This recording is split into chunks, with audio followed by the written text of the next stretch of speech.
Hello and happy opening day, one and all. It's been a long, cold, very cold after that rough season we had last year. It's been a very cold off season. But today is opening day where hope springs eternal and just anything can happen. We don't think the White Sox will be a 500 team, let alone a playoff hunting team. And I would say that, but stranger things have happened. I don't know if stranger things have happened. But you watch the games to see, because any day anything can happen, and you gotta love baseball. It's all about the story. It's all about the new characters that we're meeting, and whether it's front office and what they're doing or what's happening on the field, it's just always really fun to turn on a game of baseball, to watch the sport we love, and root for the hometown team. So I'm excited. Even though I know that there's not a lot of odds. I haven't looked at any of the Pacoda projections or anything like that, how many games the White Sox are favored to win. I'm sure we're still favored to lose 100 plus games. Who knows? Who knows what'll happen? But we tune in because we love the game. We love the sport. And you just never know. Today, we have less than a half hour till first pitch. And I thought we'd go over the new players on the team, because there's a lot of them, and I'll be really brief with that because there's so many people to get through. I do want to take a quick look at what happened this spring, the guys who maybe were surprised made or didn't make the team, who played well, things like that. I do, as you might see at the bottom of the screen here, we have a number of questions going across, whether you're watching live or checking out the replay later. Feel free to answer any of these questions you want, put it in the comments, and I'll answer some of these too. What are your realistic expectations for the White Sox this year? How would you define a good season? Because we're obviously not saying playoff or bust, but what would be a good season? Which young player are you really pulling for, whether they're on the team now or maybe in the minors that you want to see them call up and do well? And then for you, who was the biggest surprise that did not break camp with the team this year? They didn't make the opening day roster, but they seemed like they had a good spring, or they're a highly regarded prospect, and maybe they were going to get their first shot. There's quite a few names, honestly, to choose from there. But let's go ahead and start with like I said, I'm going to try and make this as quick as possible, an overview of all of these new players that are on the team now. I think a lot of these guys won't be on the team very long, but they're at least making the opening day roster this year. And if I miss anybody, which is certainly possible, go ahead and leave a comment, or if there's somebody that you want me to do a follow-up video on, or we maybe do a deeper dive, let me know about that too. But let's bring it on up here. We're going to start out in the outfield, because this is where the White Sox front office did a lot of acquiring, primarily through free agency. White Sox actually spent a little bit of money this year at a time we thought they would spend zero. But they got, let's start it off here with Austin Slater, I believe is the first guy we've got ready to go up here. Oh, there's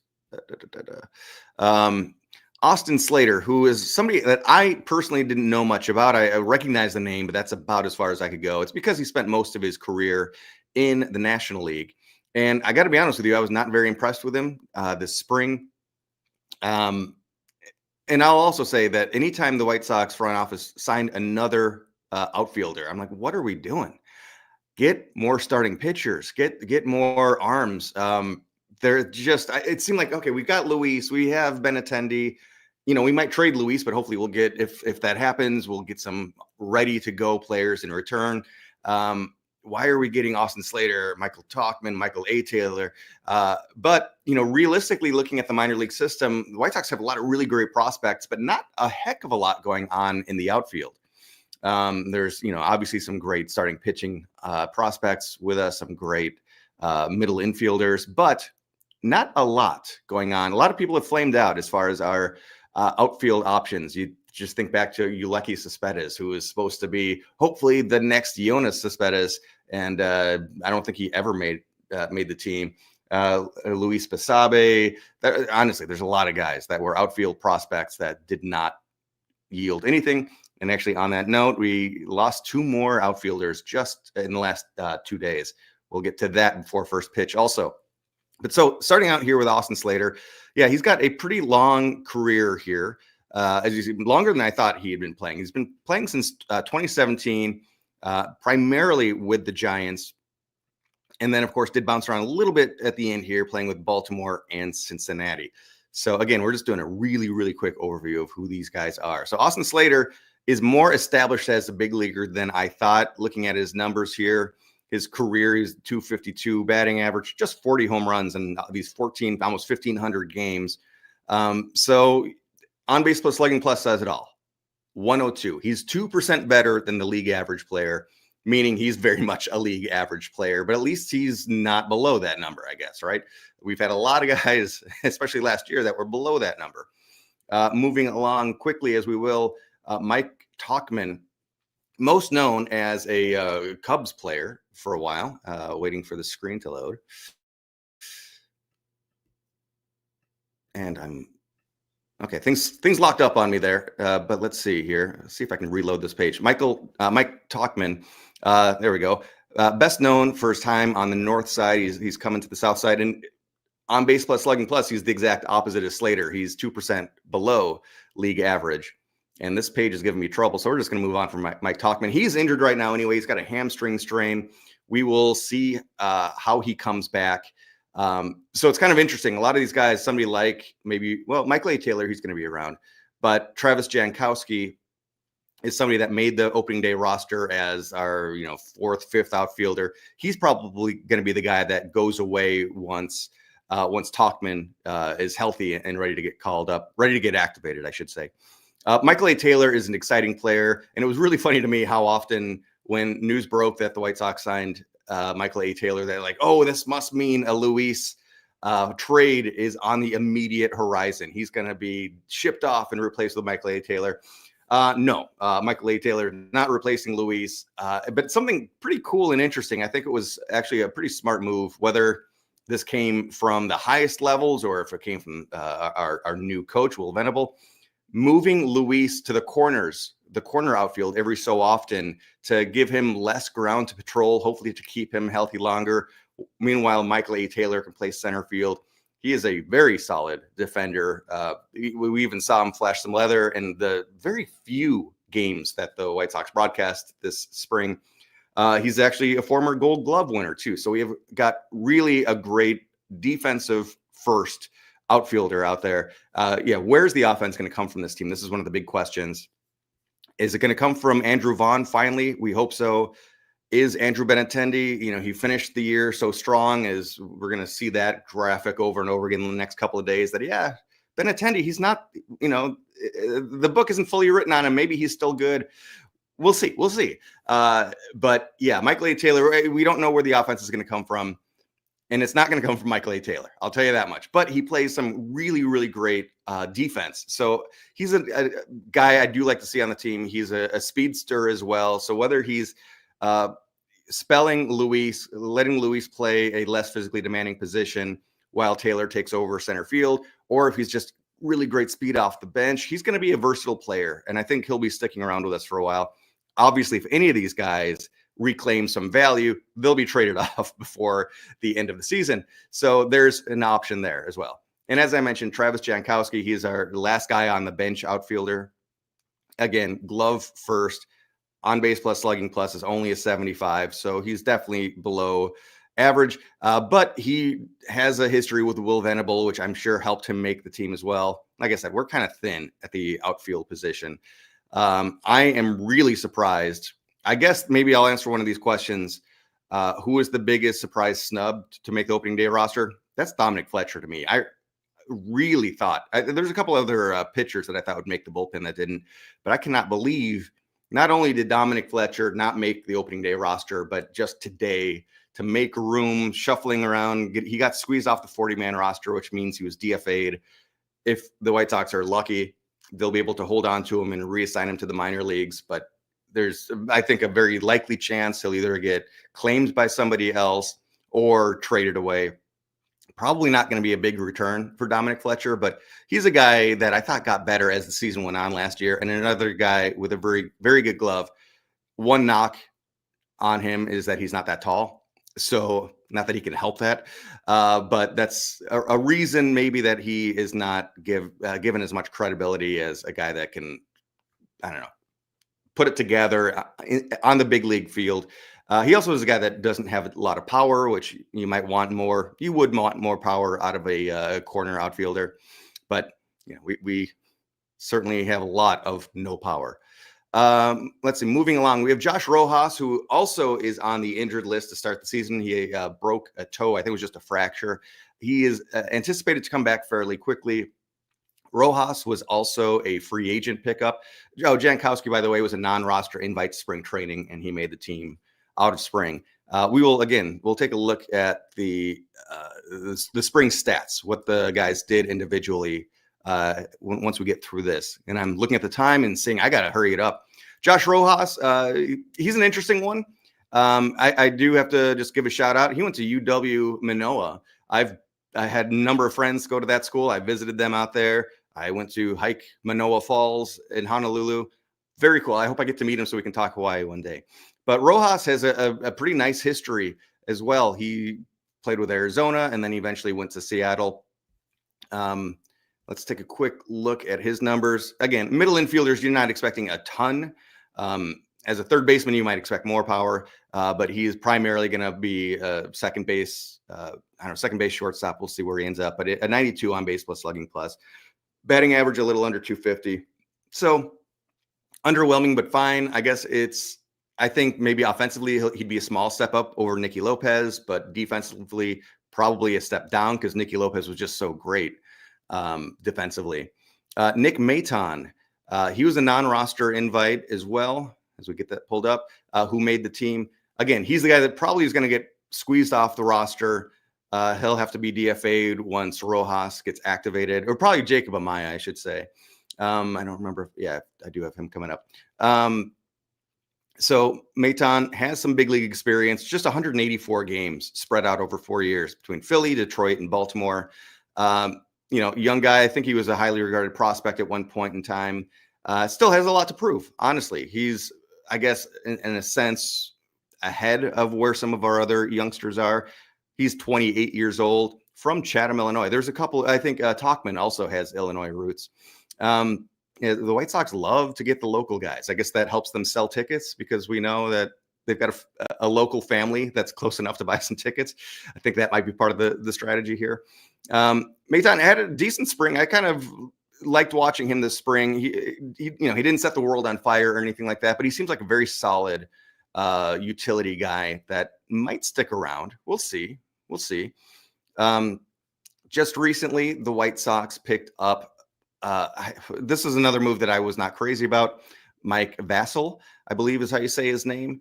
Yes, Vasil. I love how Baseball Reference has the pronunciation right on there. By the way, I see a couple of people are watching. Feel free to comment anytime. You can answer the questions at the bottom or just say whatever you feel like, as long as it's, not something that you'd get kicked out for. I don't know why the White Sox picked up Mike Vasil. He was a send-off. He was a Rule 5 pick from New York who went to Tampa. He didn't make the team, so he was put back on waivers. The White Sox claimed him.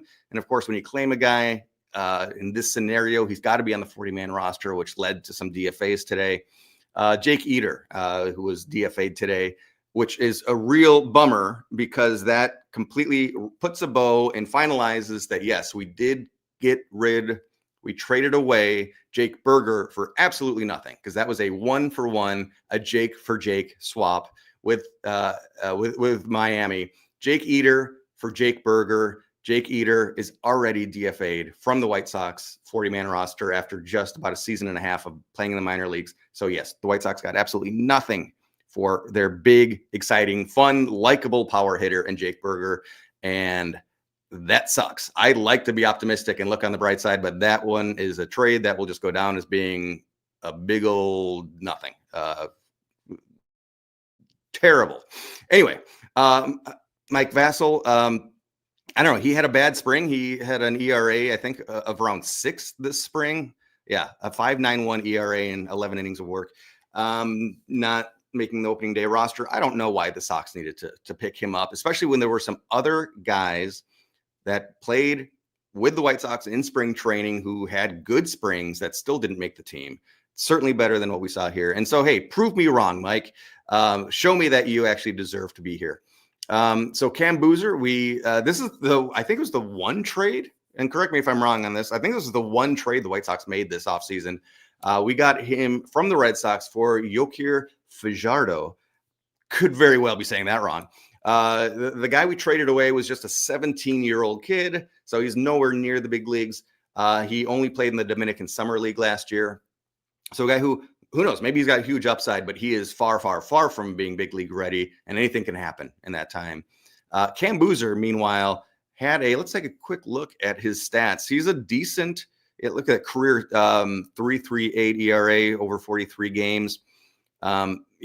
Not a lot of time. So we still have a lot of team control over him, as he just played his rookie season last year and did pretty well. I think he just got squeezed off the Boston Boston roster. Meanwhile, he had a really solid spring training with the White Sox. Oh, here we can see it. Where is the good old ERA? 0. He didn't give up anything in 9 appearances, covering 8 innings. He walked 4, struck out 11.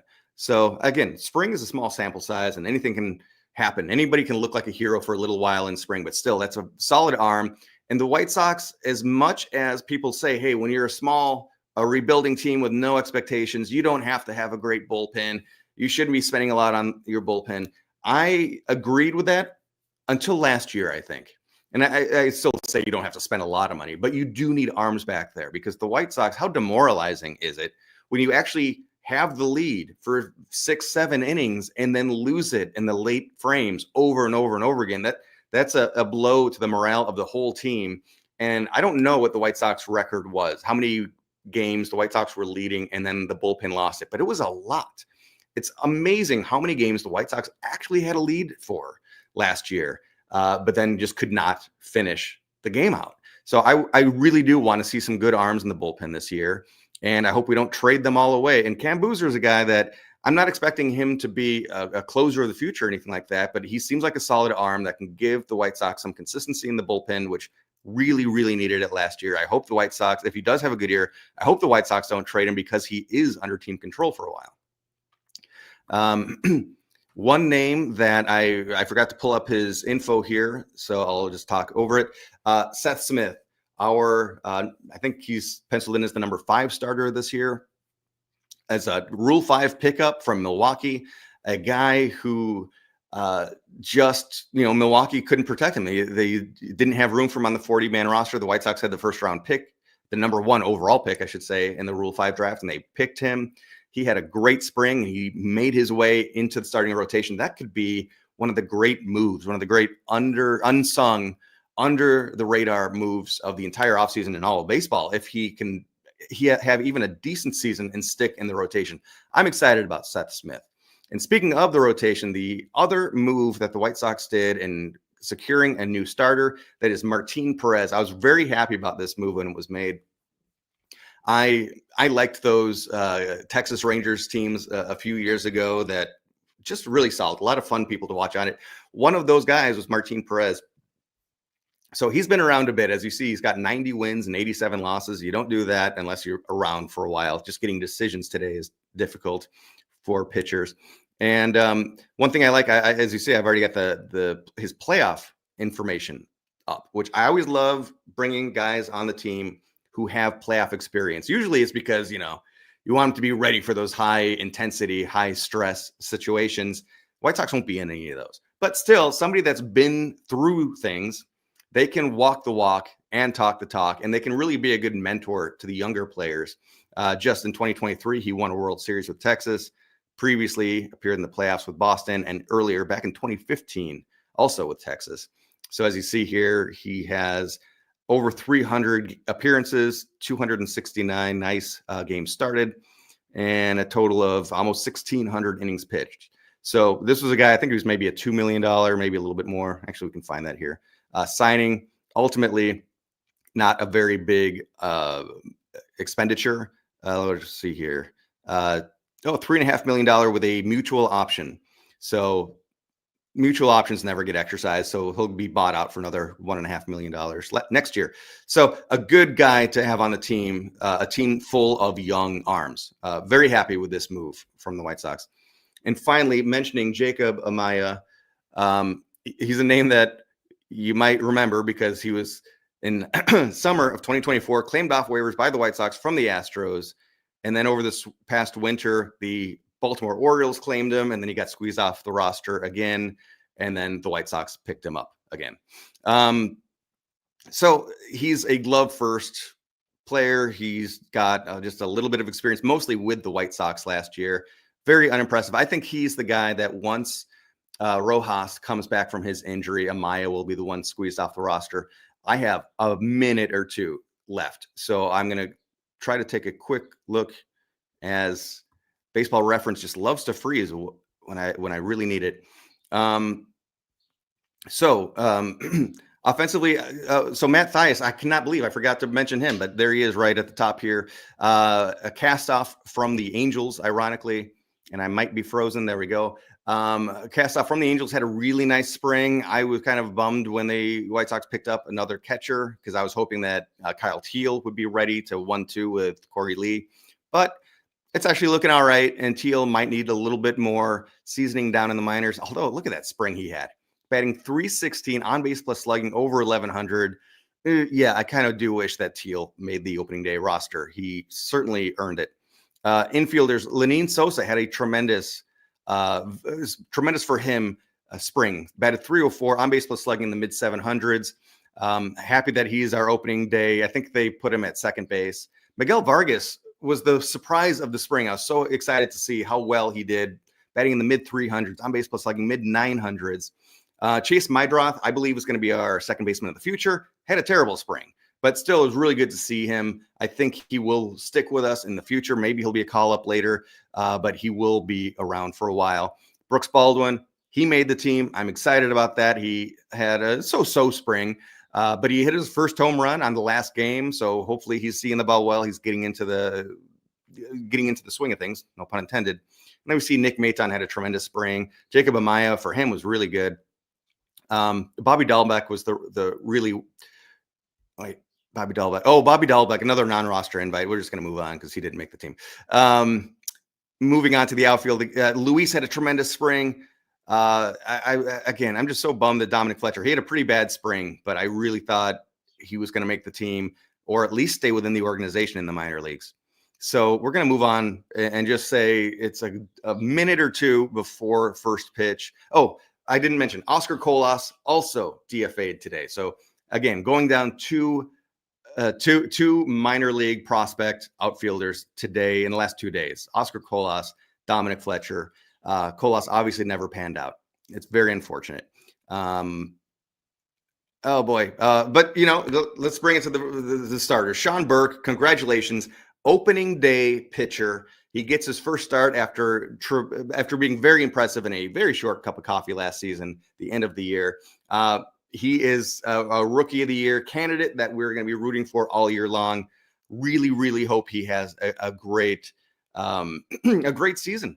This is one of the main guys that we will be rooting for this year, along with Shane Smith. And I'm a big fan of Davis Martin, have been for a while. Happy that he's back and healthy and had a really solid spring. Thank you all for watching. We're going to try to do more of these. I haven't been able to get online. Hit the wrong button. We haven't been able to get online streaming, obviously, in the last couple of months, but we'll see once the season starts. Maybe we can get into a flow. Thanks for watching, and go Sox.